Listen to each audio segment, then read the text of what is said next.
consistency is like, you're either consistent or non-existent, as some people in the personal development world have said at some point. But it's so true, because like I use my own mom as an example. You know, she's a typical I know all this type of person, but you know, it's been years, and it's like, well, when I start doing stuff, then everything's gonna get better. So, well, it's like, well, just start doing it. And I think you just mentioned like coachability is huge, because it's like, if you're trying to work with somebody and their proverbial glass is already full, then there's no room for them to grow, I guess, or learn, versus somebody who comes in with an empty glass and it's just like, fill me up, let me just take it in and well, I'll do what you say. Yeah, and you know, doing what you say is particularly important, because we tend to think that having insight is enough, or knowing is enough, or having information is enough, but that's not action.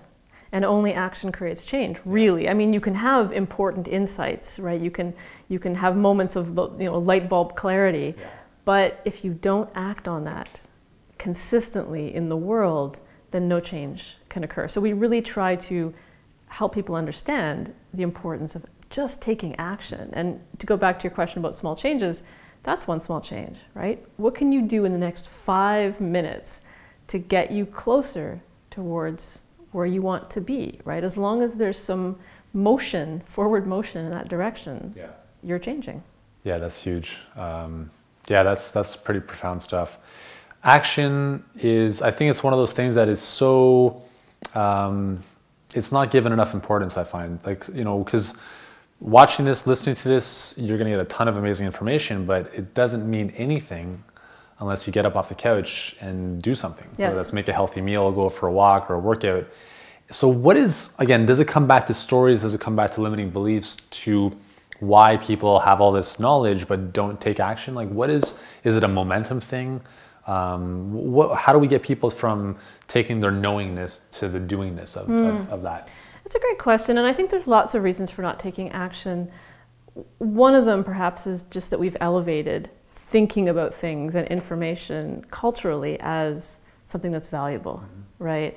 It may be like a middle class kind of thing, right? Where learning and education is seen as more valuable than using your hands and doing things. Yes, quadrilateral. Well, I think of like my working relatives who are like, come on, you can't hammer a nail, right? In certain worlds, action is privileged over thinking. So it could be the thinking, the cultural prioritization of thinking.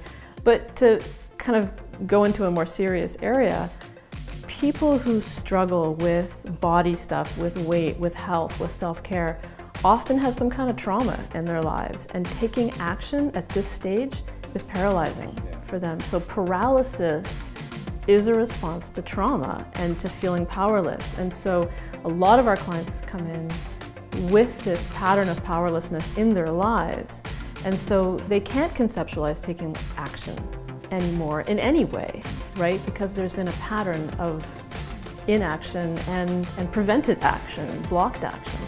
So, you know, it ranges from the most banal to the most profound of explanations.